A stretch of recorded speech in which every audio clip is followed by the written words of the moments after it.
reclamando una reforma electoral urgente para garantizar legalidad en las elecciones presidenciales y legislativas. Los diputados que analizan el proyecto de ley de empleo público aprobaron una moción que prohíbe modificar los salarios, crear incentivos y nuevas plazas en el sector público mediante las convenciones colectivas.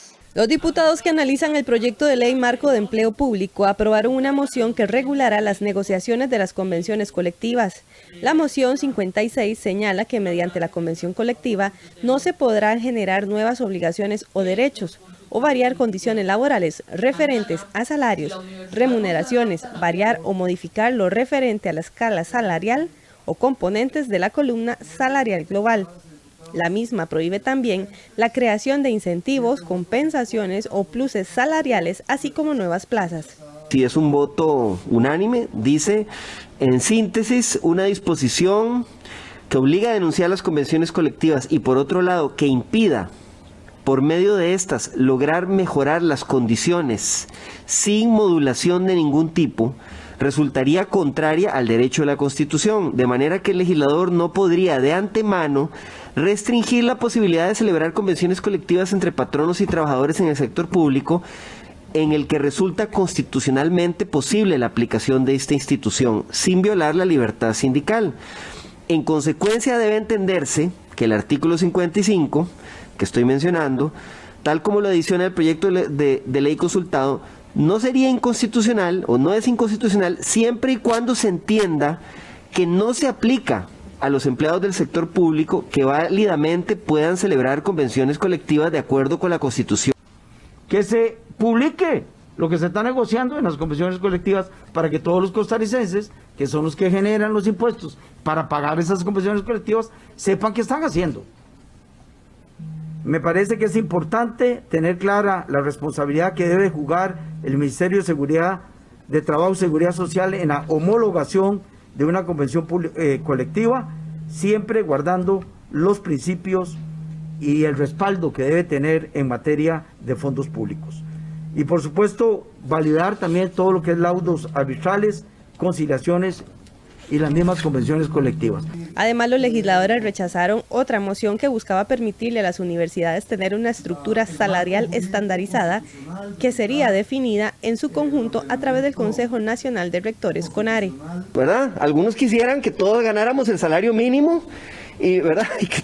y consideran que eso sería lo correcto, uniformar los salarios hacia abajo. ¿Cuánto debe ganar un catedrático universitario? Porque oigo que eso sale y sale y sale y sale y sale. ¿Ustedes creen que esos investigadores de punta que tienen las universidades públicas, que están desarrollando conocimiento, que están desarrollando nuevos medicamentos para el coronavirus o que están desarrollando investigaciones que se las disputa la NASA, los podríamos mantener en las universidades públicas con un salario de 300,000 colones? ¿O cuánto sería el salario que ustedes le quieren poner a esos catedráticos universitarios? Porque aquí de pronto se habla, es que los catedráticos universitarios, qué montón ganan. ¿Cuál es el salario que les quieren fijar? Si es el tema de que está compitiendo con el sector privado, pues créame que tendrá los parámetros para que pueda competir con el sector privado, esas universidades. De eso se trata, por lo menos eso es lo que yo entiendo por salario global. En ningún artículo, y lo invito a que me corrija si es así, dice que aquí estamos estableciendo un salario o que la gente va a ganar menos salario. Vamos a hacer una nueva escala salarial con una nueva serie de parámetros que se construirá a lo largo del tiempo. Y esa modernización de la remuneración me parece que es un excelente paso hacia adelante en la modernidad de la planilla del Estado. El proyecto de ley marco del empleo público se analiza en la Comisión de Gobierno y Administración, donde se discuten las 474 mociones presentadas al proyecto. El Instituto Costarricense de Electricidad genera su electricidad más cara que el resto de empresas privadas. Así lo evidenció un estudio de la Autoridad Reguladora de los Servicios Públicos, ARECEP. Según el análisis, la electricidad le cuesta al ICE 124 colones el kilovatio por hora, mientras que a los privados 49 colones. En plantas de generación como la de Garavito, el costo supera los 800 colones el kilovatio hora. El estudio de la ARECEP se efectuó con los datos de la generación de electricidad del 2019. El Partido Liberación Nacional suspendió de forma temporal su proceso electoral interno tras una recomendación del Ministerio de Salud. El PLN acudirá al Tribunal Supremo de Elecciones para buscar alguna alternativa. El Ministerio de Salud indicó que es poco prudente y hasta temerario realizar la convención interna para elegir al candidato presidencial del Partido Liberación Nacional. En una respuesta a la consulta hecha por esta agrupación política, el jerarca de salud Daniel Salas indicó que sería peligroso debido a la movilización de miles de personas en medio de la pandemia. La consideración del Ministerio de Salud, y así se expresa claramente en la nota, es una consideración, es que eso sería sumamente perjudicial porque podría someter al país a un estrés enorme en la transmisión de casos y eventual colapso hospitalario y aumento de la mortalidad. Igual sabemos, y por eso es que en la nota va copiado don Luis Antonio Sobrado, que el ente competente para dar los lineamientos para todos los partidos en cómo se va a proceder con las elecciones y los movimientos electorales durante este año y el que siguiente es el Tribunal Supremo de Elecciones. Ante esto, el Partido Liberación Nacional suspendió de forma temporal el inicio de su proceso preelectoral previsto para el 1 de marzo.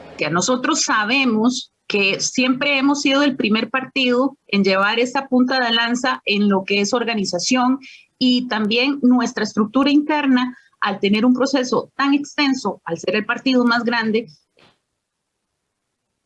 pues no pueden meter en una camisa de partido pequeño. Entonces, dentro de este análisis que debe hacer el Tribunal Supremo de Elecciones, y sabemos que lo que nos aplique a nosotros debe aplicárselo al resto de partidos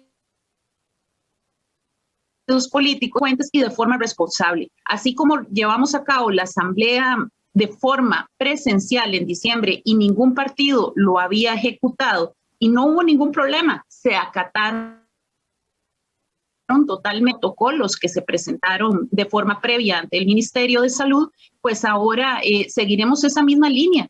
Además del PLN, el Partido Unidad Social Cristiana también tiene previsto realizar la convención interna en el mes de junio. Por su parte, el Tribunal Supremo de Elecciones indicó que tras recibir la consulta formulada por el Comité Ejecutivo Superior del PLN, referida a los procesos electorales internos en el contexto de la actual pandemia, la misma está en estudio en la Dirección General del Registro Electoral del Tribunal Supremo de Elecciones, en donde se atenderá con la prioridad que las circunstancias ameritan.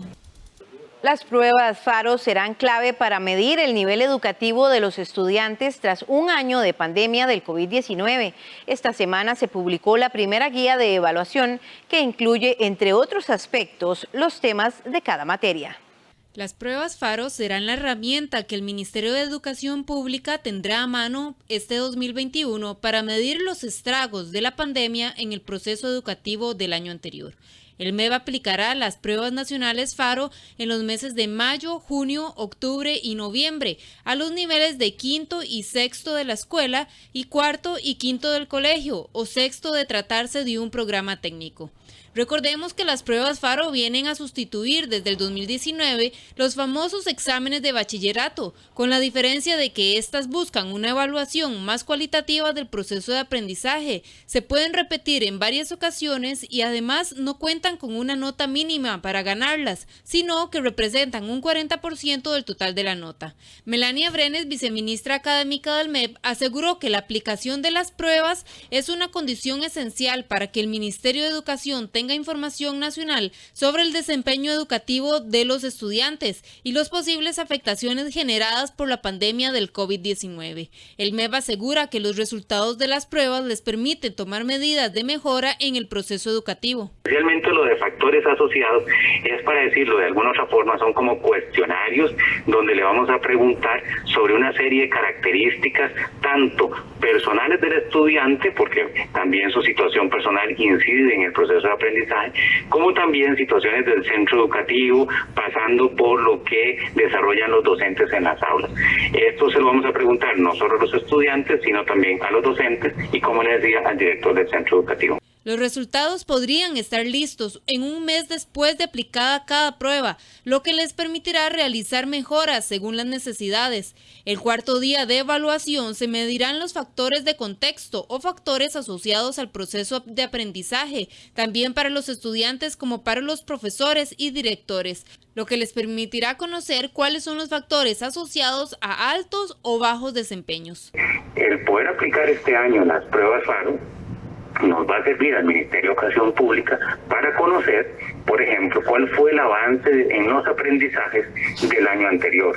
Es decir, este año anterior, 2020, en el que estábamos en el contexto de pandemia, en una educación a distancia, también con las pruebas FARO que apliquemos este año, vamos a poder medir qué tanto los estudiantes han desarrollado las habilidades que se espera de ellos y qué tanto han adquirido esos aprendizajes que esperamos que también, aún en el escenario de pandemia y educación a distancia, hayan podido alcanzar. La Dirección de Gestión y Evaluación de la Calidad afirmó que valorará los resultados de acuerdo a su contexto y ajustarán los programas vigentes a las plantillas de aprendizaje de base desarrolladas por la dirección el año anterior. El MEP lanzó la primera guía técnica para detallar el contenido a evaluar en cada asignatura, así como la forma en que se distribuye la prueba.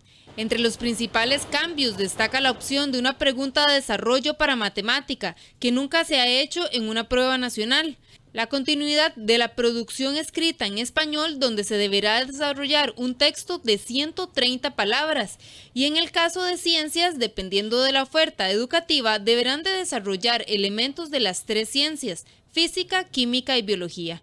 El MEP anunció que trabaja en una segunda guía de pruebas FARO, donde incluirá ejemplos de las preguntas a evaluar.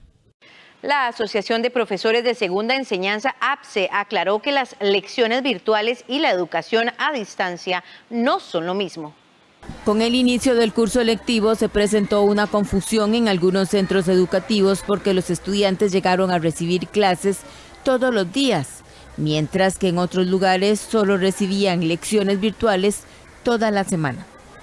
Ante esta situación, la coordinadora del Departamento Legal de la Asociación de Profesores de Segunda Enseñanza, APSE, Iliana Vega, aclaró que es necesario que el Ministerio de Educación Pública haga los ajustes, porque la educación a distancia no corresponde a lecciones virtuales. Entonces, así tenemos que en el ambiente de sesiones presenciales, como les decía anteriormente, es un proceso en donde el docente, la persona docente va a estar frente a frente, cara a cara con sus estudiantes en un proceso colaborativo, en donde estando en la misma estructura, en la misma edificación, se van aún así a seguir trabajando con las famosas GTA, que fue una creación del curso lectivo del año anterior en la educación a distancia, y que va a seguir siendo esa herramienta didáctica para la educación combinada.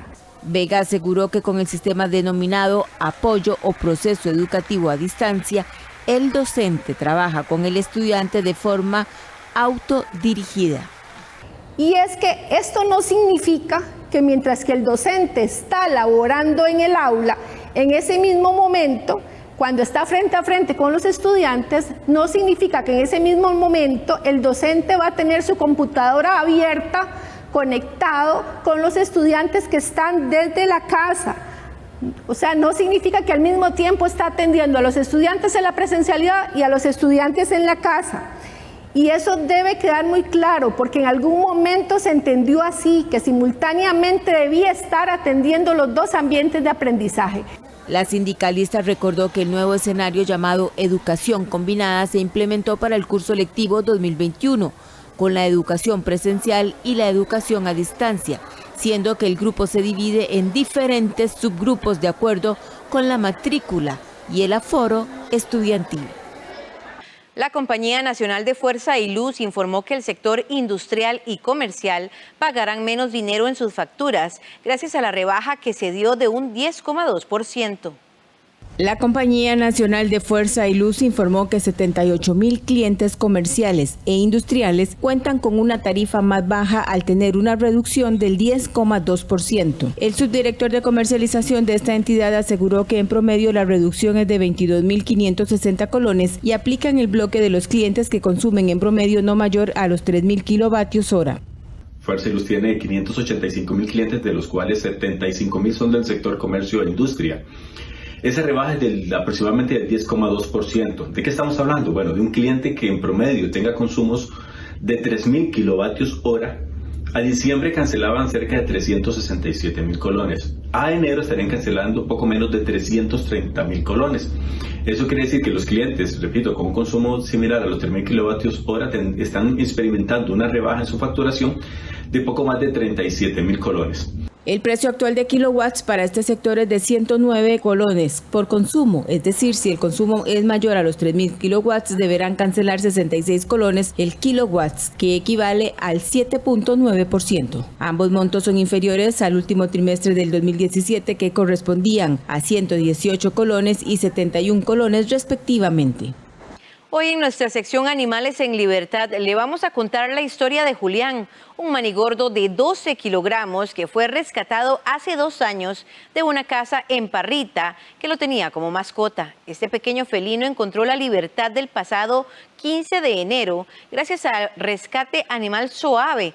En las imágenes publicadas este miércoles ustedes pueden observar a Julián cuando en medio de curiosidad fue liberado, cambiando el cautiverio por el bosque seco de Golfito, en la zona sur de nuestro país. Eso sí, con un collar de geolocalización para darle seguimiento a su desarrollo en libertad. Los expertos explican que su nuevo hábitat estimula sus comportamientos naturales. Cuentan que desde el inicio Julián mostraba comportamientos silvestres. No estaba muy acostumbrado a la gente, lo cual indicaba una buena señal. Por esta razón, la asociación tomó la ambiciosa decisión de rehabilitarlo para devolverlo a la naturaleza. Las poblaciones de manigordos están disminuyendo en muchas partes de su área de distribución. Por lo general están activos al almacenar y al amanecer más bien y al anochecer, lo que lamentablemente facilita que las personas los atrapen. Además del comercio ilegal de mascotas, están amenazados por la caza ilegal, los accidentes de tráfico y la destrucción del hábitat. Los cambios en la restricción vehicular que regirán a partir del 1 de marzo serán temporales si la población no mantiene las medidas de distanciamiento físico. La epidemióloga de la Caja Costarricense de Seguro Social asegura que, aunque el virus es impredecible, el irrespeto podría significar una nueva ola del virus e incluso un colapso médico. A partir de este lunes 1 de marzo, la restricción vehicular sanitaria cambiará. Los carros podrán circular hasta las 11 de la noche y no habrá prohibiciones los fines de semana. ¿Pero qué significa esto en materia epidemiológica? Giselle Guzmán, quien estudia y analiza este comportamiento desde la Caja Costarricense del Seguro Social, señala que es imposible conocer cuál será el actuar del virus, pero que esto dependerá de las acciones de las personas. Ciencia cierta, nosotros no podemos saber cuándo, cómo o si va a haber o no va a haber una segunda ola. Sin embargo, es lo que se predice en todos los modelos matemáticos y que hemos visto en otros países europeos, ¿verdad? Que lo hemos hablado, pero no sabemos si va a ser una ola catastrófica en todo el país a nivel nacional o va a ser brotes esporádicos en ciertos lugares específicos. Entonces, todo esto nos hace, Henry, nos hace ponernos en alerta. La experta señala que más allá de poder salir en los vehículos, la preocupación es que la población se reúna, relaje y propicie un aumento del virus que va de bajada en el país. Solo este 24 de febrero se reportaron 399 nuevos casos y 8 fallecimientos. Yo he visto, yo no sé si has visto en Facebook, como la gente ya otra vez que está en el trabajo y ya van a pasear y van a todo lado, como se toman ese montón de fotos abrazados, todos sin mascarilla, con adultos mayores, con mujeres embarazadas, con niños. Estoy seguro que alguno de otros de los que va por ahí también puede ser hipertenso o diabético. Y ojo, que verdad, no es solo las medidas que yo tomo con las demás personas o con el ambiente, sino es con el mismo núcleo familiar donde también siguen siempre habiendo personas vulnerables. Es muy importante eso que estás hablando, Henry, porque efectivamente El doctor Ruiz acaba de mencionar que hay un plan progresivo de reconversión de camas. Sin embargo, es muy importante entender que esto se va a hacer, como mencionó el doctor, basado en los análisis epidemiológicos de la situación de esa localidad en el momento. La especialista insiste que el uso de la mascarilla será vital para no aumentar los casos y con ello obligar al gobierno a volver a aplicar ciertas restricciones. La mascarilla es un complemento al distanciamiento físico. Es un complemento al distanciamiento social y es un complemento al lavado de manos. Y que ya también la evidencia ha demostrado que estas 3 formas de protección son las más recomendables, las que tienen más evidencia científica de que efectivamente tienen un factor protector sobre la población con relación al COVID o con relación a aquellos virus que se transmiten a través de las gotitas de la vía respiratoria.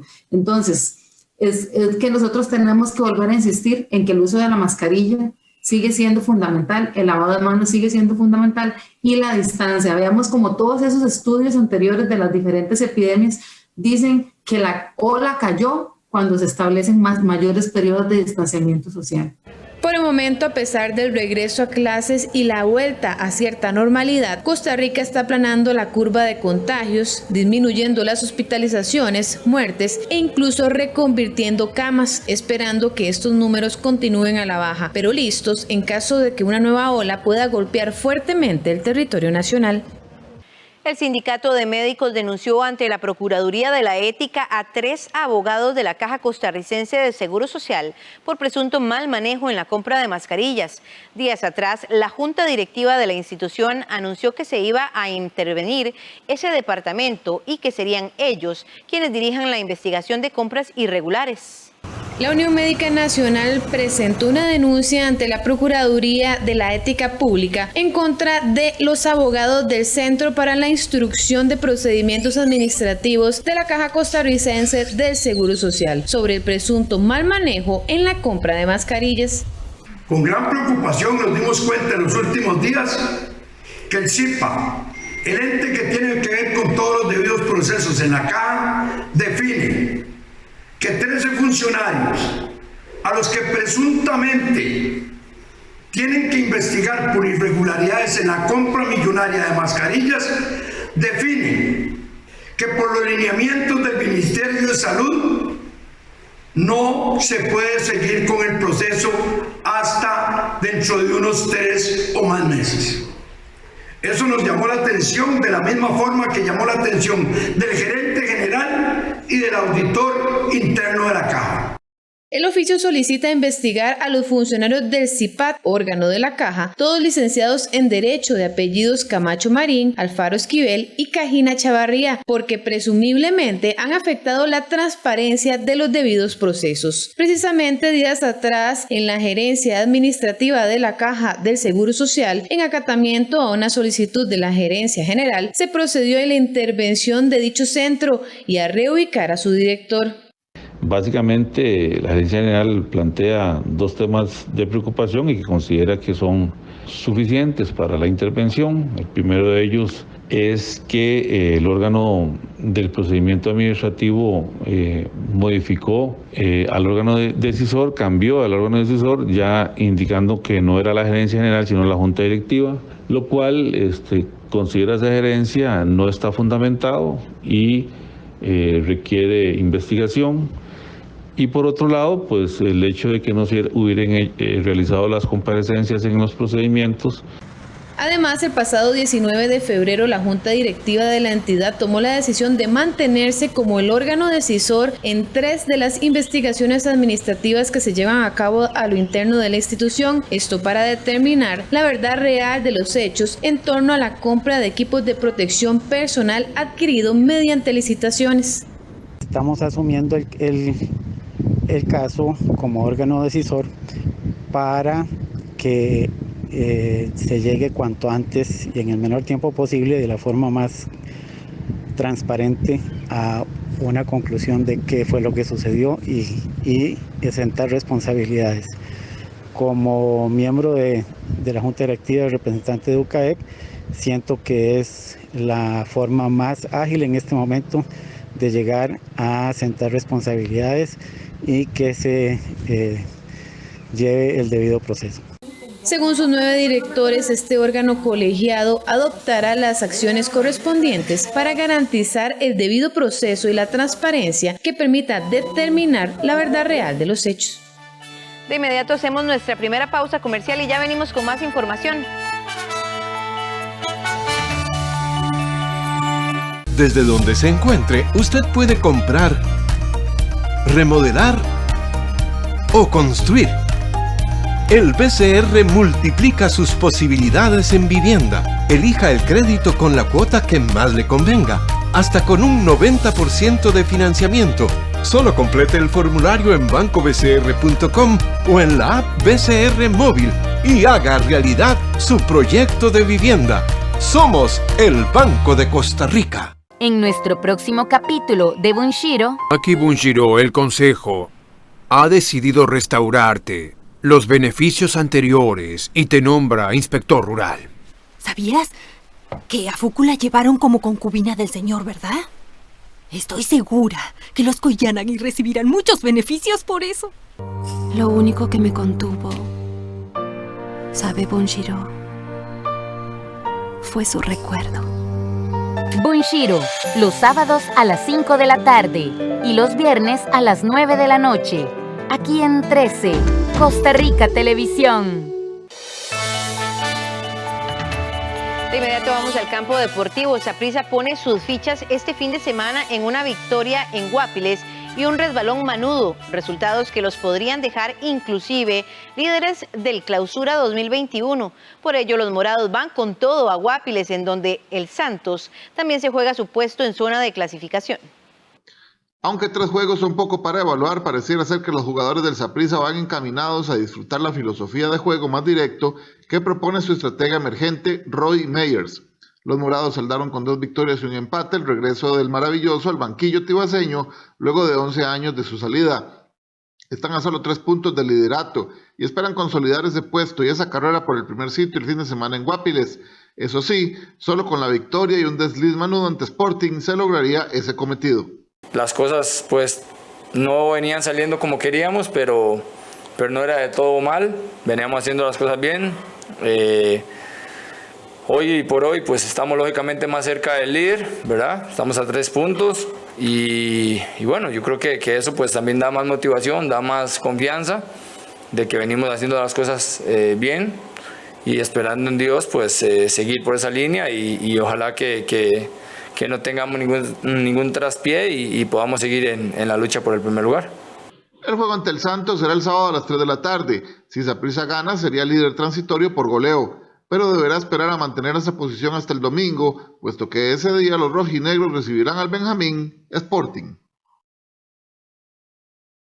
Alajuelense deberá superar a Sporting FC para mantenerse en la cima del campeonato, pero enfrente tendrá a José Yacone, quien sabe cómo provocarle dolores de cabeza a los manudos. José Yacone es uno de los entrenadores que mejores resultados ha tenido ante la liga en los últimos años. El hoy timonel de Sporting FC ha enfrentado a los erizos en 29 ocasiones, dirigiendo a Belén, Pérez Celedón, UCR, Herediano y Jicaral. En esa cantidad de juegos registra 9 victorias, 9 derrotas y 11 empates. El técnico, quien también dirigió a Alajuelense, visitará al Morera Soto el próximo domingo, en un compromiso que le serviría al campeón nacional para mantenerse firme en el liderato y al Sporting FC para acercarse a los puestos de clasificación. Yacone ha sido una piedra en el zapato para los rojinegros. Además de que la liga no lo supera en el balance de juegos, fue el entrenador que le quitó a la liga la posibilidad de ganar el título 30 en la Apertura 2019, cuando en penales Herediano se coronó campeón. Hasta ese día, el rendimiento del argentino frente a los manudos era positivo, pero a partir de ahí, el técnico Andrés Carevic logró igualar las cifras. Desde ese 21 de diciembre de 2019, Yacone no celebra ante los manudos. En los últimos 6 juegos ante el técnico, Alajuelense ha conseguido 2 triunfos y 4 empates. Primero con Herediano y luego con Jicaral, lo más que ha logrado cosechar en el último año y 2 meses son empates. Ahora visitará el estadio Alejandro Morera Soto con el Sporting FC, equipo ubicado en el 8º lugar de la tabla de posiciones y que busca meterse en la pelea por los puestos de clasificación. Será el segundo enfrentamiento entre manudos y josefinos. La primera vez que se vieron las caras fue en el campeonato pasado, en el estadio Ernesto Romoser de Pavas, en juego que finalizó 3-2 a favor de la liga. Este será el primer compromiso de Sporting FC en el estadio Alejandro Morera Soto. Por su parte, Alajuelense necesita volver a la victoria tras 2 empates consecutivos y así continuar invicto en el torneo y mantenerse sólido en la cima. Los dirigidos por Andrés Carevic no pueden dejar puntos en el camino, ya que Saprissa está apenas a 3 unidades por abajo. Enfrente tendrá a Yacone, que sabe cómo desquiciar a los manudos con su juego ordenado y defensivo, y que conoce muy bien los puntos débiles del campeón nacional. En teoría, y al menos al día de hoy, el puesto de Hernán Medford no está en discusión, según aseguró el presidente del cartaginés, Leonardo Vargas. Sin embargo, el duelo ante Grecia podría ser determinante este fin de semana para el futuro del banquillo brumoso. La era Medford vive su peor momento en el cartaginés, 7 juegos sin ganar. Los brumosos no transitaban un momento de tanto tormento desde la salida de Paulo Wanchope en la apertura 2018, cuando tenían 9 choques sin conocer la victoria. Pese a lo que sucede, el jerarca de la entidad, Leonardo Vargas, asegura que el puesto de Medford no está en juego. Yo hablé con Hernán y revisamos cosas que venimos haciendo, cosas que no están saliendo, a mí me explicó sus motivos. Siempre hay excusas para todo, eso es por eso que tengo solamente, que eso no es el punto, porque siempre hay excusas para todo. Pero yo con Hernán, él me demostró en los últimos 3 torneos que tenía capacidad para llevar a Cartaginés a las clasificaciones, y nosotros esperamos que para ese torneo iba un poquito más largo por el equipo que habíamos armado. Pero Hernán, sí, no era la maravilla el torneo pasado, pero nos clasificó, y entonces tampoco lo quiero ahora como para decirle salir del equipo, porque creo que no es la solución. Yo creo en el trabajo, creo que él todavía puede revertir esto. Los brumosos se juegan más que 3 puntos ante Grecia el fin de semana. Si siguen sin ganar, podrían caer al último lugar si Pérez Celedón y Limón ganan sus respectivos compromisos.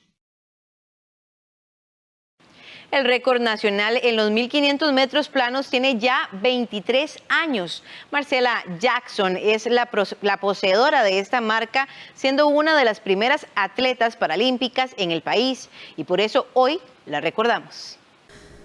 Hace 20 años en Costa Rica el concepto de paradeporte todavía no se aplicaba, no existía una federación de paradeporte o un comité como ahora. Pero eso no impidió que Marcela Jackson, vecina del Cantón de Paraíso de Cartago, destacara en el atletismo. Fue descubierta por el entrenador que sigue activo, Sergio Molina, en un proceso de Juegos Deportivos Nacionales, e inició con Jackson un camino de éxito, donde destacó a nivel nacional e internacional en las pruebas de 800, 5000 y claro, 1500 metros planos, donde todavía posee el récord nacional con un tiempo de 4 minutos 31 segundos y 30 centésimas, logrado en los Juegos Centroamericanos y del Caribe en Maracaibo 1998. Es decir, Jackson posee este récord desde hace 23 años. La exatleta, quien no siguió su carrera deportiva y tiene como materia pendiente haber asistido a unos Juegos Olímpicos, se retiró hace 15 años para desarrollarse en su carrera de administración de empresas con énfasis en contaduría pública. Y así recuerda aquel momento donde solo pensaba en superarse a sí misma, pero logró algo más que eso. El récord para mí fue un objetivo. Siempre quise lograr una marca que yo me sintiera satisfecha, y ese día fue muy emocionante. Después de que concluye la carrera, el escuchar el tiempo, la verdad que fue una gran satisfacción. Después de un trabajo arduo, porque si bien es cierto, lo planificamos para que se diera, pero ante eso tuvimos que inclusive modificar planes de entrenamientos, muchas cosas para lograr ese objetivo. Pese a tener capacidades diferentes, esta exatleta asegura que nunca sintió que hubo alguna diferencia con respecto a sus rivales. Tuvo la oportunidad de competir al lado de corredoras como Zoila Rosa Stewart, Telma Zúñiga y Gabriela Traña. Ella siempre corrió con el objetivo de vencer sus propios números, lo que le llenó de buenos resultados, y hasta representó a Costa Rica en un mundial de campo traviesa.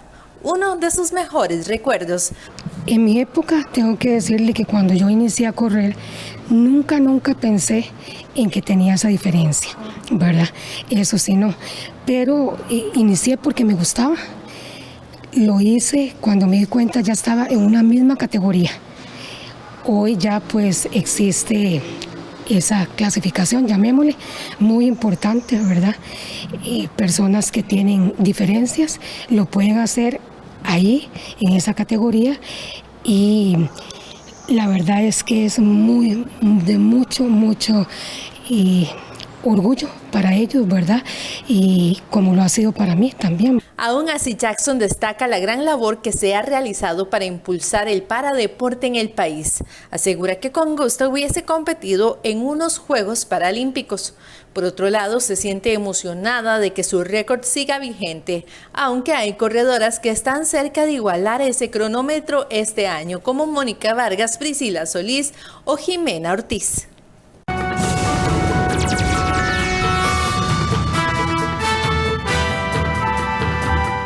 El Estado de Derecho se está deteriorando en Nicaragua, así lo advirtió la ONU este jueves, reclamando una reforma electoral urgente para garantizar que las elecciones presidenciales y legislativas de noviembre sean libres, justas y transparentes. El 7 de noviembre del 2021. Duro mensaje de la ONU a Nicaragua. Mientras Nicaragua se acerca a las elecciones generales del 7 de noviembre del 2021, el Estado de Derecho sigue deteriorándose. La declaración de Bachelet tuvo lugar durante la presentación de un informe sobre ese país ante el Consejo de Derechos Humanos en Ginebra. La adopción reciente de varias leyes contrarias a los derechos, a la libertad de asociación, expresión, la participación política y las garantías al debido proceso constituye un claro ejemplo de la continua restricción del espacio cívico y democrático. Nicaragua atraviesa desde 2018 una grave crisis política. Ese año, la violenta represión de unas manifestaciones contra el gobierno causó más de 300 muertos y 88.000 exiliados, según la Comisión Interamericana de Derechos Humanos. Desde 2007 está en el poder Daniel Ortega, un exguerrillero sandinista que este año podría presentarse a un cuarto mandato consecutivo. En diciembre, el Parlamento aprobó una ley que aparta de las elecciones de 2021 a quienes promueven las sanciones extranjeras contra Nicaragua, en clara alusión a la oposición, que acusa a Ortega de instaurar una dictadura marcada por la corrupción y el nepotismo. Bachelet reclamó el jueves adoptar de forma urgente reformas electorales que garanticen elecciones libres, justas y transparentes en el marco de un diálogo con las fuerzas opositoras. El gobierno nicaragüense rechazó el informe de la expresidenta de Chile, tachándolo de injerencista, unilateral, parcializado y carente de objetividad. Y en su primera salida en un año, un centenar de ancianos de varias residencias en Madrid, recién vacunados, asistieron al teatro, una experiencia emocionante para estos pioneros de la inmunización. ¡Vamos, que vamos de fiesta! Rumbo a la libertad, gracias a las vacunas contra COVID-19. Algunos residentes de esta casa de retiro en Madrid salen al teatro por primera vez en casi un año. Adiós, pasarlo muy bien. Que en nuestro centro todos los residentes están vacunados, han pasado todos los días de 14 días después de la vacunación y bueno, siempre teniendo cuidado y con las medidas de distancia y mascarillas, es posible que puedan hacer estas salidas. Algunos se sorprenden al recorrer la Gran Vía, que antes era una concurrida avenida, ahora luce semivacía. Ay, hija mía, ya tanto tiempo llevo sin pasarlo. La Gran Vía, pero bueno, la Gran Vía me gusta, es madrileña y soy madrileña. Al llegar al Teatro EDP Gran Vía, pareciera que la pandemia ha terminado. Unos 150 jubilados vacunados de 7 residencias madrileñas y 50 cuidadores, también inmunizados, disfrutaron del show humorístico del actor Santi Rodríguez. Tienen ahí, creo, en la bolsita, entre otras cosas, tienen ustedes preservativo, un montón de cosas. Oye, nunca se sabe. Oye, que empieza muy bien el día y puede terminar mejor todavía. A pesar de que todos los asistentes están inmunizados, se dejó un asiento vacío entre cada persona y todos usan cubrebocas. Además, las 3 primeras filas del teatro tampoco fueron ocupadas para proteger a los ancianos, ya que el comediante no lleva mascarilla.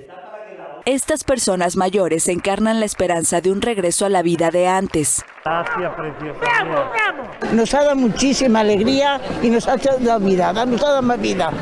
Muy bien, muy bien, muy bien. Es bien, una sensación de libertad. Claro.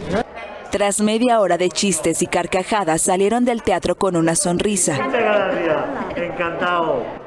Por un rato, los ancianos lograron distraerse del duelo tras la muerte de decenas de compañeros que fallecieron por COVID-19. A principios de diciembre, el gobierno español estimó que entre el 47 y el 50% de los decesos en la primera ola se registraron en residencias de mayores. Por ello, la campaña de vacunación dio inicio en estos sitios. Por la pandemia, más de 68,000 personas han muerto en España, que reporta haber vacunado a 1.200.000 personas hasta ahora. Ecuador anunció la activación de comités de seguridad tras las revueltas registradas en sus principales cárceles, que dejan al menos 79 reclusos muertos y decenas de presos y policías heridos. Ecuador anunció la activación de comités de seguridad luego de las violentas revueltas en las principales cárceles del país. La medida busca gestionar la crisis carcelaria y apunta en especial a las provincias de Guayas, Azuay y Cotopaxi, donde están las penitenciarías en las que se registraron los motines el martes. Las revueltas dejaron al menos 79 presos fallecidos y decenas de reclusos y policías heridos. En la prisión de Cuenca, algunos internos fueron decapitados y estuvieron a punto de ser incinerados. En la noche del miércoles hubo nuevos amotinamientos en Guayaquil y Latacunga, sin que se reportaran víctimas. El gobierno informó además que en una prisión la policía frustró un intento de fuga durante la madrugada del jueves y que incautó armas de fuego y municiones. El presidente Lenín Moreno calificó los motines de barbarie y aseguró que se trató de un exterminio entre bandas delincuenciales que se disputan el liderazgo y el tráfico de drogas en Ecuador. Lo de ayer no es casual, fue organizado desde el exterior de las cárceles. Y el primer ministro armenio denunció este jueves un intento de golpe de Estado militar y lideró una marcha de sus simpatizantes para reafirmar su autoridad debilitada por la derrota del ejército de su país frente a Azerbaiyán en Nagorno-Karabaj. Tensión en Armenia.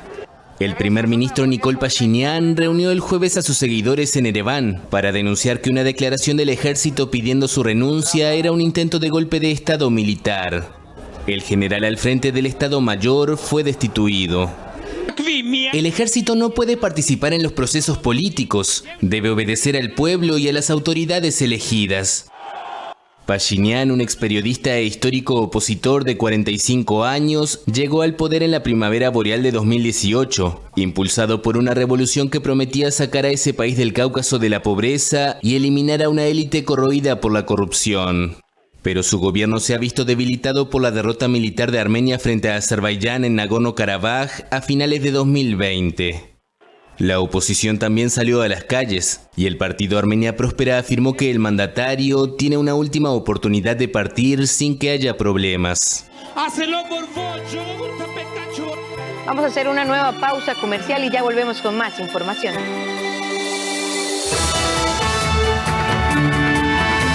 La librería universal la fundaron 4 personas. Todos ellos trabajaban con Lehman.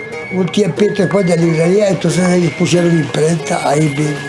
La única litografía que había en Costa Rica, esa y la casa gráfica. Y empezaron a hacer un periódico que se llamaba El Ramonense, formato chiquitito. Forjadores, los sábados a las 4 de la tarde, aquí en 13, Costa Rica Televisión. El impacto en las redes. Tuve muchísimo miedo a subir mi primer video. Los prejuicios. Y la verdad es muy sencillo, todos tenemos un número y depende de la fecha en la que nacimos. ¿Cuál es su fecha de cumpleaños? La innovación. Unión, fuerza y sustento son las palabras que escuchamos día a día. Son temas en Cine en Cortos. Este domingo a las 11 de la mañana. Aquí en 13, Costa Rica Televisión.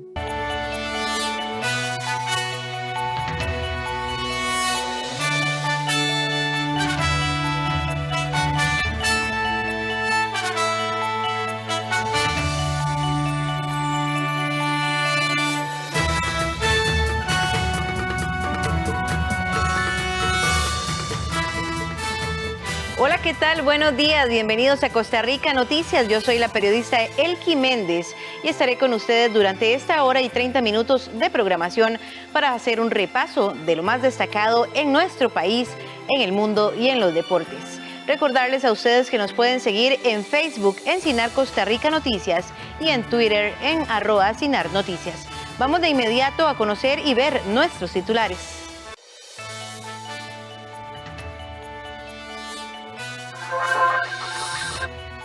Diputados que analizan el proyecto de ley de empleo público aprobaron una moción que prohíbe modificar los salarios, crear incentivos y nuevas plazas en el sector público mediante las convenciones colectivas. Partido Liberación Nacional suspendió de forma temporal su proceso electoral interno tras una recomendación del Ministerio de Salud. Pruebas FARO serán clave para medir el nivel educativo de los estudiantes tras un año de pandemia del COVID-19. Estado de Derecho se está deteriorando en Nicaragua, así lo advirtió la ONU, reclamando una reforma electoral urgente para garantizar legalidad en las elecciones presidenciales y legislativas. Los diputados que analizan el proyecto de ley de empleo público aprobaron una moción que prohíbe modificar los salarios, crear incentivos y nuevas plazas en el sector público mediante las convenciones colectivas. Los diputados que analizan el proyecto de ley marco de empleo público aprobaron una moción que regulará las negociaciones de las convenciones colectivas. La moción 56 señala que mediante la convención colectiva no se podrán generar nuevas obligaciones o derechos, o variar condiciones laborales referentes a salarios, remuneraciones, variar o modificar lo referente a la escala salarial o componentes de la columna salarial global. La misma prohíbe también la creación de incentivos, compensaciones o pluses salariales, así como nuevas plazas.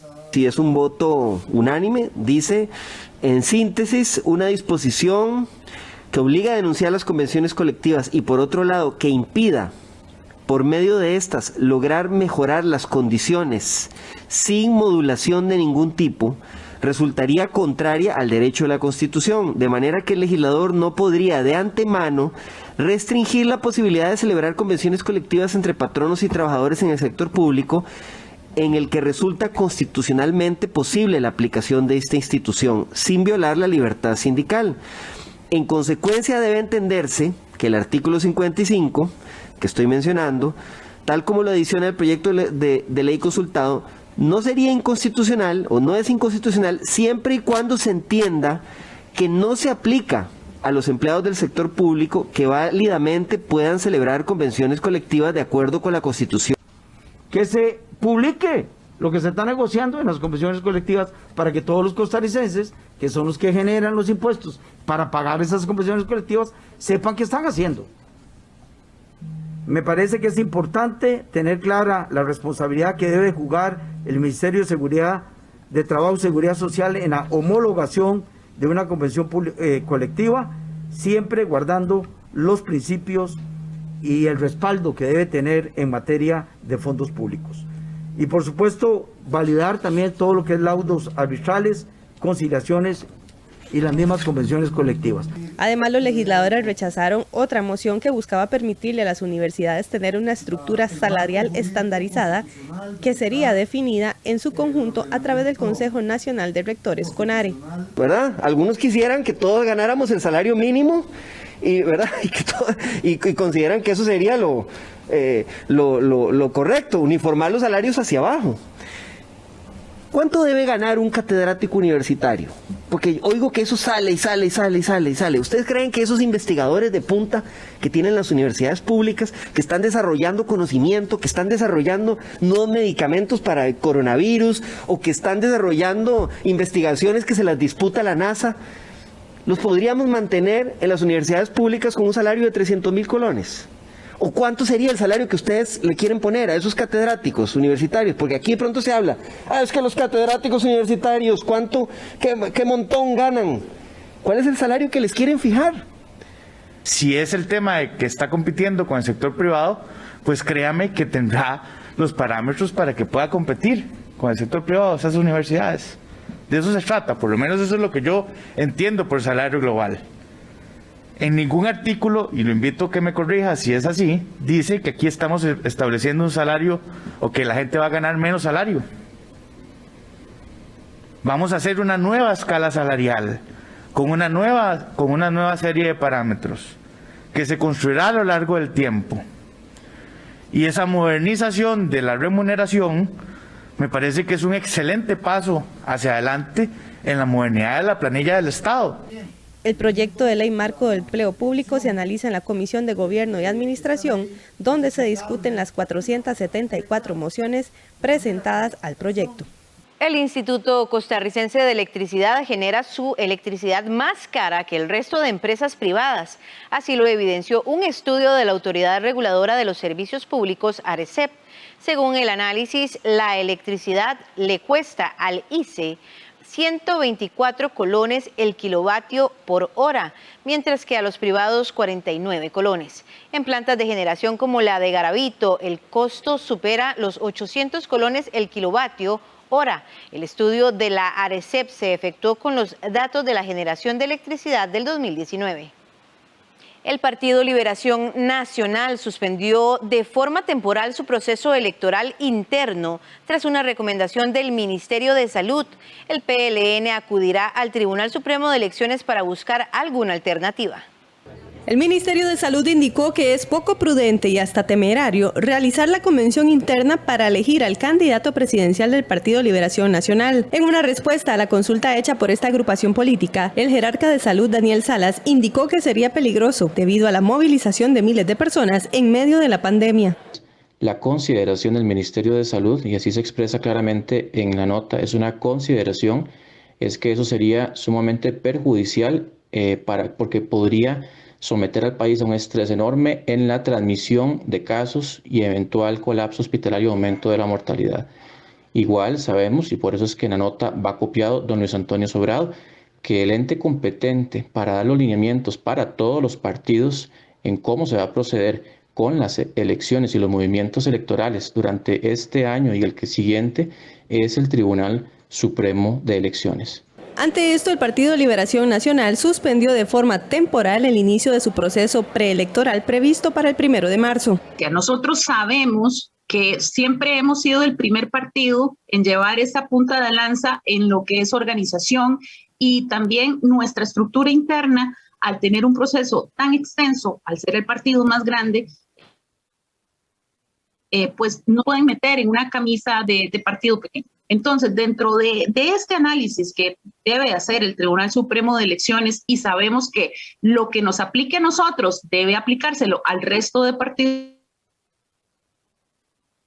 políticos y de forma responsable. Así como llevamos a cabo la asamblea de forma presencial en diciembre y ningún partido lo había ejecutado y no hubo ningún problema, se acataron totalmente protocolos que se presentaron de forma previa ante el Ministerio de Salud, pues ahora seguiremos esa misma línea. Además del PLN, el Partido Unidad Social Cristiana también tiene previsto realizar la convención interna en el mes de junio. Por su parte, el Tribunal Supremo de Elecciones indicó que tras recibir la consulta formulada por el Comité Ejecutivo Superior del PLN, referida a los procesos electorales internos en el contexto de la actual pandemia, la misma está en estudio en la Dirección General del Registro Electoral del Tribunal Supremo de Elecciones, en donde se atenderá con la prioridad que las circunstancias ameritan. Las pruebas FARO serán clave para medir el nivel educativo de los estudiantes tras un año de pandemia del COVID-19. Esta semana se publicó la primera guía de evaluación que incluye, entre otros aspectos, los temas de cada materia. Las pruebas FARO serán la herramienta que el Ministerio de Educación Pública tendrá a mano este 2021 para medir los estragos de la pandemia en el proceso educativo del año anterior. El MEB aplicará las pruebas nacionales FARO en los meses de mayo, junio, octubre y noviembre a los niveles de quinto y sexto de la escuela y cuarto y quinto del colegio o sexto de tratarse de un programa técnico. Recordemos que las pruebas FARO vienen a sustituir desde el 2019 los famosos exámenes de bachillerato, con la diferencia de que estas buscan una evaluación más cualitativa del proceso de aprendizaje, se pueden repetir en varias ocasiones y además no cuentan con una nota mínima para ganarlas, sino que representan un 40% del total de la nota. Melania Brenes, viceministra académica del MEB, aseguró que la aplicación de las pruebas es una condición esencial para que el Ministerio de Educación educación tenga información nacional sobre el desempeño educativo de los estudiantes y las posibles afectaciones generadas por la pandemia del COVID-19. El MEP asegura que los resultados de las pruebas les permiten tomar medidas de mejora en el proceso educativo. Especialmente lo de factores asociados es, para decirlo de alguna otra forma, son como cuestionarios donde le vamos a preguntar sobre una serie de características tanto personales del estudiante, porque también su situación personal incide en el proceso de aprendizaje, como también situaciones del centro educativo, pasando por lo que desarrollan los docentes en las aulas. Esto se lo vamos a preguntar no solo a los estudiantes, sino también a los docentes y, como les decía, al director del centro educativo. Los resultados podrían estar listos en un mes después de aplicada cada prueba, lo que les permitirá realizar mejoras según las necesidades. El cuarto día de evaluación se medirán los factores de contexto o factores asociados al proceso de aprendizaje, también para los estudiantes como para los profesores y directores, lo que les permitirá conocer cuáles son los factores asociados a altos o bajos desempeños. El poder aplicar este año las pruebas FARO nos va a servir al Ministerio de Educación Pública para conocer, por ejemplo, cuál fue el avance en los aprendizajes del año anterior. Es decir, este año anterior, 2020, en el que estábamos en el contexto de pandemia, en una educación a distancia, también con las pruebas FARO que apliquemos este año, vamos a poder medir qué tanto los estudiantes han desarrollado las habilidades que se espera de ellos y qué tanto han adquirido esos aprendizajes que esperamos que también, aún en el escenario de pandemia y educación a distancia, hayan podido alcanzar. La Dirección de Gestión y Evaluación de la Calidad afirmó que valorará los resultados de acuerdo a su contexto y ajustarán los programas vigentes a las plantillas de aprendizaje de base desarrolladas por la dirección el año anterior. El MEP lanzó la primera guía técnica para detallar el contenido a evaluar en cada asignatura, así como la forma en que se distribuye la prueba. Entre los principales cambios destaca la opción de una pregunta de desarrollo para matemática, que nunca se ha hecho en una prueba nacional. La continuidad de la producción escrita en español, donde se deberá desarrollar un texto de 130 palabras. Y en el caso de ciencias, dependiendo de la oferta educativa, deberán de desarrollar elementos de las 3 ciencias: física, química y biología. El MEP anunció que trabaja en una segunda guía de pruebas FARO, donde incluirá ejemplos de las preguntas a evaluar. La Asociación de Profesores de Segunda Enseñanza, APSE, aclaró que las lecciones virtuales y la educación a distancia no son lo mismo. Con el inicio del curso lectivo se presentó una confusión en algunos centros educativos porque los estudiantes llegaron a recibir clases todos los días, mientras que en otros lugares solo recibían lecciones virtuales toda la semana. Ante esta situación, la coordinadora del Departamento Legal de la Asociación de Profesores de Segunda Enseñanza, APSE, Iliana Vega, aclaró que es necesario que el Ministerio de Educación Pública haga los ajustes, porque la educación a distancia no corresponde a lecciones virtuales. Entonces, así tenemos que en el ambiente de sesiones presenciales, como les decía anteriormente, es un proceso en donde el docente, la persona docente va a estar frente a frente, cara a cara con sus estudiantes en un proceso colaborativo, en donde estando en la misma estructura, en la misma edificación, se van aún así a seguir trabajando con las famosas GTA, que fue una creación del curso lectivo del año anterior en la educación a distancia, y que va a seguir siendo esa herramienta didáctica para la educación combinada. Vega aseguró que con el sistema denominado apoyo o proceso educativo a distancia, el docente trabaja con el estudiante de forma autodirigida. Y es que esto no significa que mientras que el docente está laborando en el aula, en ese mismo momento, cuando está frente a frente con los estudiantes, no significa que en ese mismo momento el docente va a tener su computadora abierta, conectado con los estudiantes que están desde la casa. O sea, no significa que al mismo tiempo está atendiendo a los estudiantes en la presencialidad y a los estudiantes en la casa. Y eso debe quedar muy claro, porque en algún momento se entendió así, que simultáneamente debía estar atendiendo los dos ambientes de aprendizaje. La sindicalista recordó que el nuevo escenario llamado Educación Combinada se implementó para el curso lectivo 2021, con la educación presencial y la educación a distancia, siendo que el grupo se divide en diferentes subgrupos de acuerdo con la matrícula y el aforo estudiantil. La Compañía Nacional de Fuerza y Luz informó que el sector industrial y comercial pagarán menos dinero en sus facturas gracias a la rebaja que se dio de un 10,2%. La Compañía Nacional de Fuerza y Luz informó que 78,000 clientes comerciales e industriales cuentan con una tarifa más baja al tener una reducción del 10,2%. El subdirector de comercialización de esta entidad aseguró que en promedio la reducción es de 22.560 colones y aplica en el bloque de los clientes que consumen en promedio no mayor a los 3.000 kilovatios hora. Fuerza y Luz tiene 585,000 clientes, de los cuales 75,000 son del sector comercio e industria. Esa rebaja es aproximadamente del 10,2%. ¿De qué estamos hablando? Bueno, de un cliente que en promedio tenga consumos de 3.000 kilovatios hora. A diciembre cancelaban cerca de 367,000 colones. A enero estarían cancelando poco menos de 330,000 colones.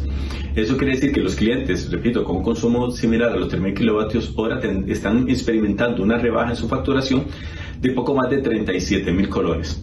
El precio actual de kilowatts para este sector es de 109 colones por consumo, es decir, si el consumo es mayor a los 3.000 kilowatts, deberán cancelar 66 colones el kilowatts, que equivale al 7,9%. Ambos montos son inferiores al último trimestre del 2017, que correspondían a 118 colones y 71 colones respectivamente. Hoy en nuestra sección Animales en Libertad le vamos a contar la historia de Julián, un manigordo de 12 kilogramos que fue rescatado hace 2 años de una casa en Parrita que lo tenía como mascota. Este pequeño felino encontró la libertad del pasado 15 de enero gracias al rescate animal Soave. En las imágenes publicadas este miércoles ustedes pueden observar a Julián cuando en medio de curiosidad fue liberado, cambiando el cautiverio por el bosque seco de Golfito, en la zona sur de nuestro país. Eso sí, con un collar de geolocalización para darle seguimiento a su desarrollo en libertad. Los expertos explican que su nuevo hábitat estimula sus comportamientos naturales. Cuentan que desde el inicio Julián mostraba comportamientos silvestres. No estaba muy acostumbrado a la gente, lo cual indicaba una buena señal. Por esta razón, la asociación tomó la ambiciosa decisión de rehabilitarlo para devolverlo a la naturaleza. Las poblaciones de manigordos están disminuyendo en muchas partes de su área de distribución. Por lo general están activos al almacenar y al amanecer más bien y al anochecer, lo que lamentablemente facilita que las personas los atrapen. Además del comercio ilegal de mascotas, están amenazados por la caza ilegal, los accidentes de tráfico y la destrucción del hábitat. Los cambios en la restricción vehicular que regirán a partir del 1 de marzo serán temporales si la población no mantiene las medidas de distanciamiento físico. La epidemióloga de la Caja Costarricense de Seguro Social asegura que, aunque el virus es impredecible, el irrespeto podría significar una nueva ola del virus e incluso un colapso médico.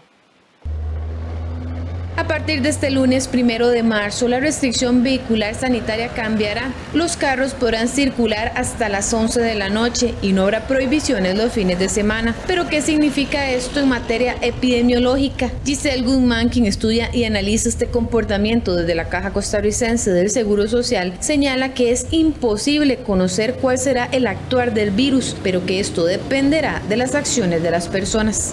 Ciencia cierta, nosotros no podemos saber cuándo, cómo o si va a haber o no va a haber una segunda ola. Sin embargo, es lo que se predice en todos los modelos matemáticos y que hemos visto en otros países europeos, ¿verdad? Que lo hemos hablado, pero no sabemos si va a ser una ola catastrófica en todo el país a nivel nacional o va a ser brotes esporádicos en ciertos lugares específicos. Entonces, todo esto nos hace, Henry, nos hace ponernos en alerta. La experta señala que más allá de poder salir en los vehículos, la preocupación es que la población se reúna, relaje y propicie un aumento del virus que va de bajada en el país. Solo este 24 de febrero se reportaron 399 nuevos casos y 8 fallecimientos. Yo he visto, yo no sé si has visto en Facebook, como la gente ya otra vez que está en el trabajo y ya van a pasear y van a todo lado, como se toman ese montón de fotos abrazados, todos sin mascarilla, con adultos mayores, con mujeres embarazadas, con niños, estoy seguro que alguno de otros de los que va por ahí también puede ser hipertenso o diabético. Y ojo, que verdad, no es solo las medidas que yo tomo con las demás personas o con el ambiente, sino es con el mismo núcleo familiar donde también siguen siempre habiendo personas vulnerables. Es muy importante eso que estás hablando, Henry, porque efectivamente el doctor Ruiz acaba de mencionar que hay un plan progresivo de reconversión de camas. Sin embargo, es muy importante entender que esto se va a hacer, como mencionó el doctor, basado en los análisis epidemiológicos de la situación de esa localidad en el momento. La especialista insiste que el uso de la mascarilla será vital para no aumentar los casos y con ello obligar al gobierno a volver a aplicar ciertas restricciones. La mascarilla es un complemento al distanciamiento físico. Es un complemento al distanciamiento social y es un complemento al lavado de manos. Y que ya también la evidencia ha demostrado que estas 3 formas de protección son las más recomendables, las que tienen más evidencia científica de que efectivamente tienen un factor protector sobre la población con relación al COVID o con relación a aquellos virus que se transmiten a través de las gotitas de la vía respiratoria. Entonces, es que nosotros tenemos que volver a insistir en que el uso de la mascarilla sigue siendo fundamental, el lavado de manos sigue siendo fundamental y la distancia. Veamos como todos esos estudios anteriores de las diferentes epidemias dicen que la ola cayó cuando se establecen mayores periodos de distanciamiento social. Por el momento, a pesar del regreso a clases y la vuelta a cierta normalidad, Costa Rica está aplanando la curva de contagios, disminuyendo las hospitalizaciones, muertes e incluso reconvirtiendo camas, esperando que estos números continúen a la baja, pero listos en caso de que una nueva ola pueda golpear fuertemente el territorio nacional. El Sindicato de Médicos denunció ante la Procuraduría de la Ética a 3 abogados de la Caja Costarricense de Seguro Social por presunto mal manejo en la compra de mascarillas. Días atrás, la Junta Directiva de la institución anunció que se iba a intervenir ese departamento y que serían ellos quienes dirijan la investigación de compras irregulares. La Unión Médica Nacional presentó una denuncia ante la Procuraduría de la Ética Pública en contra de los abogados del Centro para la Instrucción de Procedimientos Administrativos de la Caja Costarricense del Seguro Social sobre el presunto mal manejo en la compra de mascarillas. Con gran preocupación nos dimos cuenta en los últimos días que el CIPA, el ente que tiene que ver con todos los debidos procesos en la Caja, define que 13 funcionarios a los que presuntamente tienen que investigar por irregularidades en la compra millonaria de mascarillas, definen que por los lineamientos del Ministerio de Salud no se puede seguir con el proceso hasta dentro de unos 3 o más meses. Eso nos llamó la atención de la misma forma que llamó la atención del gerente general y del auditor interno de la Caja. El oficio solicita investigar a los funcionarios del CIPAT, órgano de la Caja, todos licenciados en Derecho de apellidos Camacho Marín, Alfaro Esquivel y Cajina Chavarría, porque presumiblemente han afectado la transparencia de los debidos procesos. Precisamente días atrás, en la gerencia administrativa de la Caja del Seguro Social, en acatamiento a una solicitud de la gerencia general, se procedió a la intervención de dicho centro y a reubicar a su director. Básicamente, la Gerencia General plantea 2 temas de preocupación y que considera que son suficientes para la intervención. El primero de ellos es que el órgano del procedimiento administrativo modificó al órgano decisor, cambió al órgano decisor, ya indicando que no era la Gerencia General, sino la Junta Directiva, lo cual considera esa gerencia no está fundamentado y requiere investigación. Y por otro lado, pues el hecho de que no se hubieran realizado las comparecencias en los procedimientos. Además, el pasado 19 de febrero, la Junta Directiva de la entidad tomó la decisión de mantenerse como el órgano decisor en 3 de las investigaciones administrativas que se llevan a cabo a lo interno de la institución, esto para determinar la verdad real de los hechos en torno a la compra de equipos de protección personal adquirido mediante licitaciones. Estamos asumiendo el caso como órgano decisor para que se llegue cuanto antes y en el menor tiempo posible, de la forma más transparente a una conclusión de qué fue lo que sucedió y sentar responsabilidades. Como miembro de la Junta Directiva y representante de UCAEP, siento que es la forma más ágil en este momento de llegar a sentar responsabilidades y que se lleve el debido proceso. Según sus 9 directores, este órgano colegiado adoptará las acciones correspondientes para garantizar el debido proceso y la transparencia que permita determinar la verdad real de los hechos. De inmediato hacemos nuestra primera pausa comercial y ya venimos con más información. Pues decidimos abordar un género que es difícil de definir, de delimitar, no sé si estás de acuerdo, que es el humor negro, porque no es propiamente sátira, no solo sátira, no es solo sobre la muerte, sino cualquier tema serio que sea tratado de manera burlona, califica como humor negro, ¿no? Este será nuestro tema en Encuadre Iberoamericano, este viernes a las 10 de la noche, solo en 13, Costa Rica Televisión. Costa Rica es pura vida. Costa Rica es mi patria querida. Temas de salud, temas de cocina, música, hogar. Son muchas las informaciones que tenemos todos los días de 8 de la mañana y hasta las 10. A diferentes medios y en nuestros diferentes espacios ustedes pueden disfrutar de Café Nacional. Así es, te invitamos 8 de la mañana, de lunes a viernes. Un pueblo en marcha pero sin apuros. Costa Rica, Costa Rica. De inmediato vamos al campo deportivo. Saprissa pone sus fichas este fin de semana en una victoria en Guápiles y un resbalón manudo, resultados que los podrían dejar inclusive líderes del Clausura 2021. Por ello, los morados van con todo a Guápiles, en donde el Santos también se juega su puesto en zona de clasificación. Aunque 3 juegos son poco para evaluar, pareciera ser que los jugadores del Saprissa van encaminados a disfrutar la filosofía de juego más directo que propone su estratega emergente Roy Meyers. Los morados saldaron con 2 victorias y un empate el regreso del maravilloso al banquillo tibaseño luego de 11 años de su salida.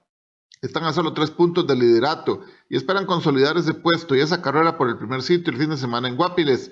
Eso sí, solo con la victoria y un desliz manudo ante Sporting se lograría ese cometido. Las cosas pues no venían saliendo como queríamos, pero no era de todo mal, veníamos haciendo las cosas bien.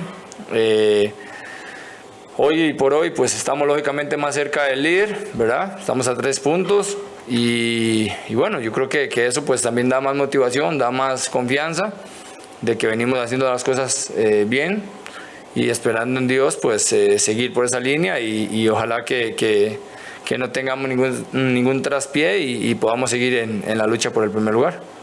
El juego ante el Santos será el sábado a las 3 de la tarde. Si Saprissa gana, sería líder transitorio por goleo, pero deberá esperar a mantener esa posición hasta el domingo, puesto que ese día los rojinegros recibirán al Benjamín Sporting. Alajuelense deberá superar a Sporting FC para mantenerse en la cima del campeonato, pero enfrente tendrá a José Yacone, quien sabe cómo provocarle dolores de cabeza a los manudos.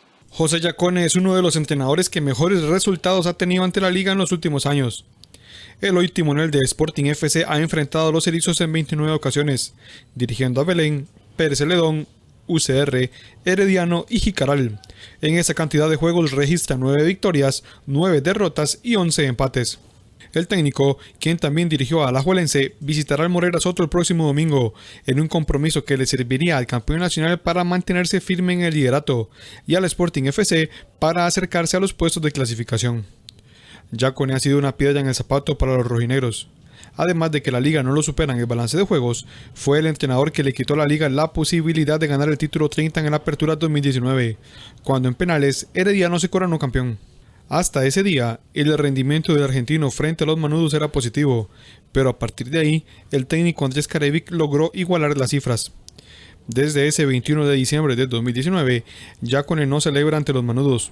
En los últimos 6 juegos ante el técnico, Alajuelense ha conseguido 2 triunfos y 4 empates. Primero con Herediano y luego con Jicaral. Lo más que ha logrado cosechar en el último año y 2 meses son empates.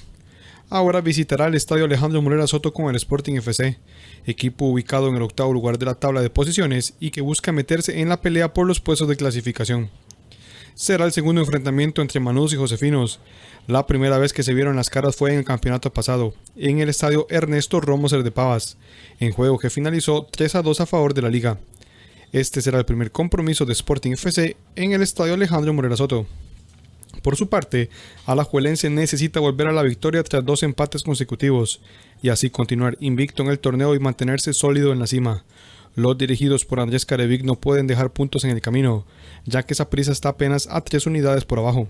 Enfrente tendrá a Yacone, que sabe cómo desquiciar a los manudos con su juego ordenado y defensivo y que conoce muy bien los puntos débiles del campeón nacional. En teoría, y al menos al día de hoy, el puesto de Hernán Medford no está en discusión, según aseguró el presidente del cartaginés, Leonardo Vargas. Sin embargo, el duelo ante Grecia podría ser determinante este fin de semana para el futuro del banquillo brumoso. La era Medford vive su peor momento en el cartaginés, 7 juegos sin ganar. Los brumosos no transitaban un momento de tanto tormento desde la salida de Paulo Guanchop en la apertura 2018, cuando tenían 9 choques sin conocer la victoria. Pese a lo que sucede, el jerarca de la entidad, Leonardo Vargas, asegura que el puesto de Medford no está en juego. Yo hablé con Hernán y revisamos cosas que venimos haciendo, cosas que no están saliendo, a mí me explicó sus motivos, siempre hay excusas para todo, por eso es lo que tengo solamente, que eso no es el punto, porque siempre hay excusas para todo. Pero yo con Hernán, él me demostró en los últimos 2 torneos que tenía capacidad para llevar a Cartaginés a las clasificaciones, y nosotros esperamos que para ese torneo ir un poquito más largo por el equipo que habíamos armado. Pero Hernán, sí, no era la maravilla el torneo pasado, pero nos clasificó, y entonces tampoco lo quiero ahora como para decirle salir del equipo, porque creo que no es la solución. Yo creo en el trabajo, creo que él todavía puede revertir esto. Los brumosos se juegan más que 3 puntos ante Grecia el fin de semana. Si siguen sin ganar, podrían caer al último lugar si Pérez Celedón y Limón ganan sus respectivos compromisos. El récord nacional en los 1500 metros planos tiene ya 23 años. Marcela Jackson es la poseedora de esta marca, siendo una de las primeras atletas paralímpicas en el país, y por eso hoy la recordamos. Hace 20 años en Costa Rica el concepto de paradeporte todavía no se aplicaba, no existía una federación de paradeporte o un comité como ahora.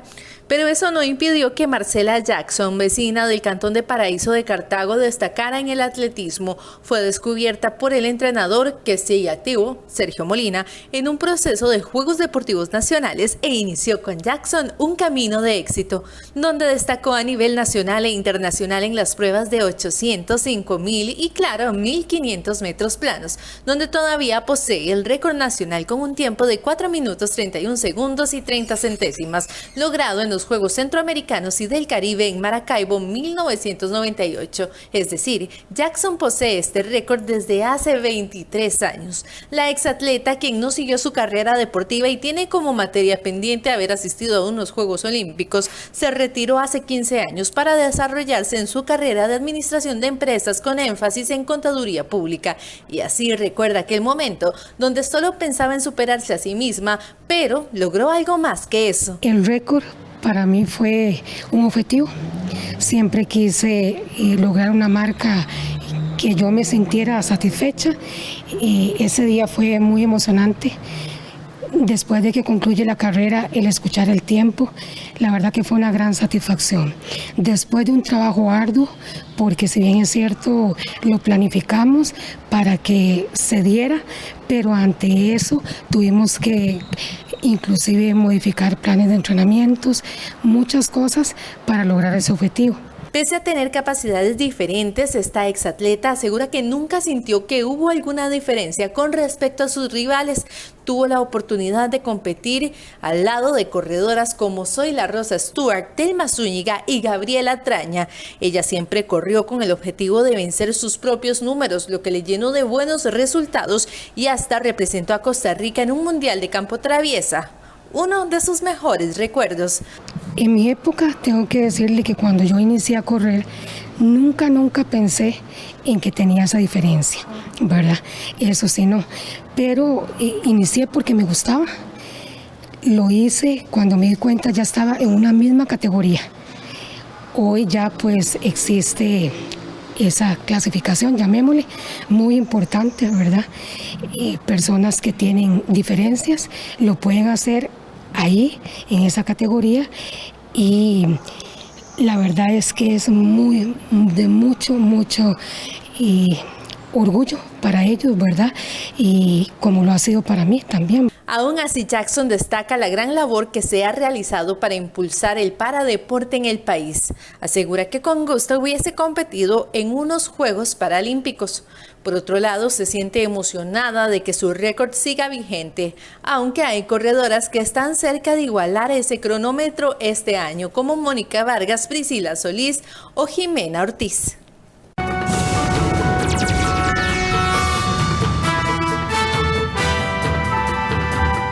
El Estado de Derecho se está deteriorando en Nicaragua, así lo advirtió la ONU este jueves, reclamando una reforma electoral urgente para garantizar que las elecciones presidenciales y legislativas de noviembre sean libres, justas y transparentes. El 7 de noviembre del 2021. Duro mensaje de la ONU a Nicaragua. Mientras Nicaragua se acerca a las elecciones generales del 7 de noviembre del 2021, el Estado de Derecho sigue deteriorándose. La declaración de Bachelet tuvo lugar durante la presentación de un informe sobre ese país ante el Consejo de Derechos Humanos en Ginebra. La adopción reciente de varias leyes contrarias a los derechos, a la libertad de asociación, expresión, la participación política y las garantías al debido proceso constituye un claro ejemplo de la continua restricción del espacio cívico y democrático. Nicaragua atraviesa desde 2018 una grave crisis política. Ese año, la violenta represión de unas manifestaciones contra el gobierno causó más de 300 muertos y 88.000 exiliados, según la Comisión Interamericana de Derechos Humanos.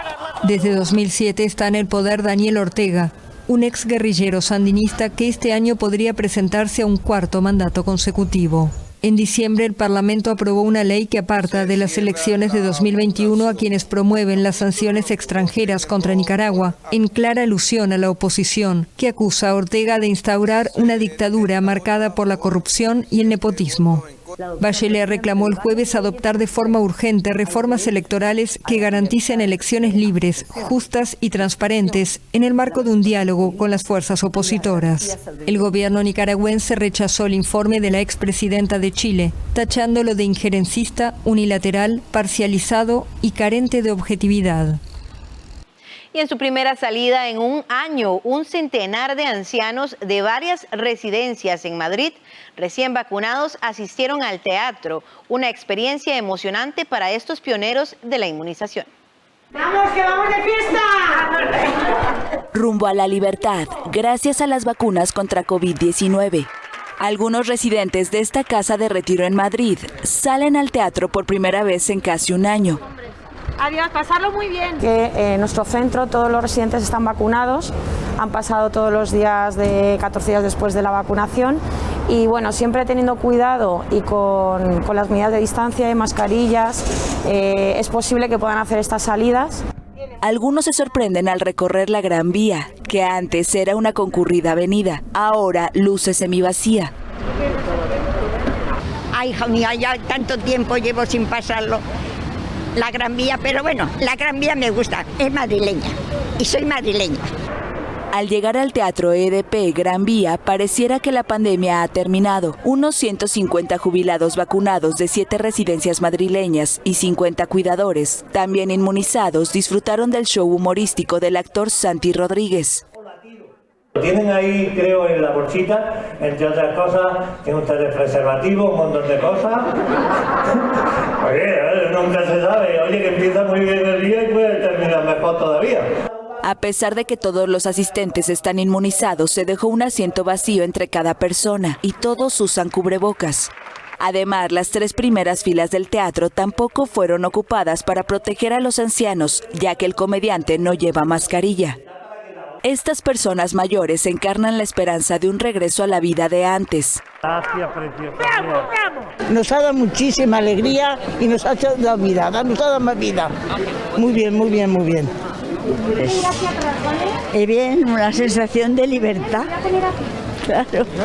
Tras media hora de chistes y carcajadas, salieron del teatro con una sonrisa. Muchas gracias, encantado. Por un rato, los ancianos lograron distraerse del duelo tras la muerte de decenas de compañeros que fallecieron por COVID-19. A principios de diciembre, el gobierno español estimó que entre el 47 y el 50% de los decesos en la primera ola se registraron en residencias de mayores. Por ello, la campaña de vacunación dio inicio en estos sitios. Por la pandemia, más de 68,000 personas han muerto en España, que reporta haber vacunado a 1.200.000 personas hasta ahora. Ecuador anunció la activación de comités de seguridad tras las revueltas registradas en sus principales cárceles, que dejan al menos 79 reclusos muertos y decenas de presos y policías heridos.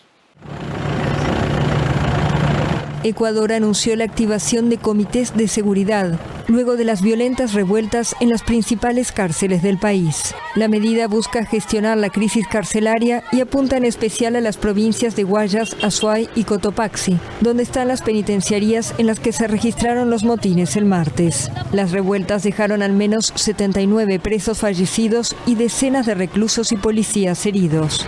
En la prisión de Cuenca, algunos internos fueron decapitados y estuvieron a punto de ser incinerados. En la noche del miércoles hubo nuevos amotinamientos en Guayaquil y Latacunga, sin que se reportaran víctimas. El gobierno informó además que en una prisión la policía frustró un intento de fuga durante la madrugada del jueves y que incautó armas de fuego y municiones. El presidente Lenín Moreno calificó los motines de barbarie y aseguró que se trató de un exterminio entre bandas delincuenciales que se disputan el liderazgo y el tráfico de drogas en Ecuador. Lo de ayer no es casual, fue organizado desde el exterior de las cárceles. Y el primer ministro armenio denunció este jueves un intento de golpe de Estado militar y lideró una marcha de sus simpatizantes para reafirmar su autoridad debilitada por la derrota del ejército de su país frente a Azerbaiyán en Nagorno-Karabaj. Tensión en Armenia. El primer ministro Nikol Pashinyan reunió el jueves a sus seguidores en Ereván para denunciar que una declaración del ejército pidiendo su renuncia era un intento de golpe de Estado militar. El general al frente del Estado Mayor fue destituido. El ejército no puede participar en los procesos políticos, debe obedecer al pueblo y a las autoridades elegidas. Pashinyan, un experiodista e histórico opositor de 45 años, llegó al poder en la primavera boreal de 2018, impulsado por una revolución que prometía sacar a ese país del Cáucaso de la pobreza y eliminar a una élite corroída por la corrupción. Pero su gobierno se ha visto debilitado por la derrota militar de Armenia frente a Azerbaiyán en Nagorno-Karabaj a finales de 2020. La oposición también salió a las calles y el partido Armenia Próspera afirmó que el mandatario tiene una última oportunidad de partir sin que haya problemas. Llegamos al cierre de esta entrega informativa y por supuesto le deseamos un feliz fin de semana.